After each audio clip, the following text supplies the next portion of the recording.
காதல் கொல்லாதது, ஒரு காவல் இல்லாதது.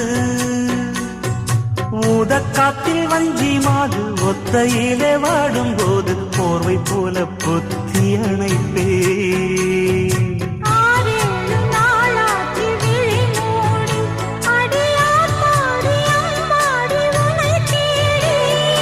நீதானே மானே என் இளஞ்சோடி, உனை நீங்காது என்றும் என் உயிர் நாடி.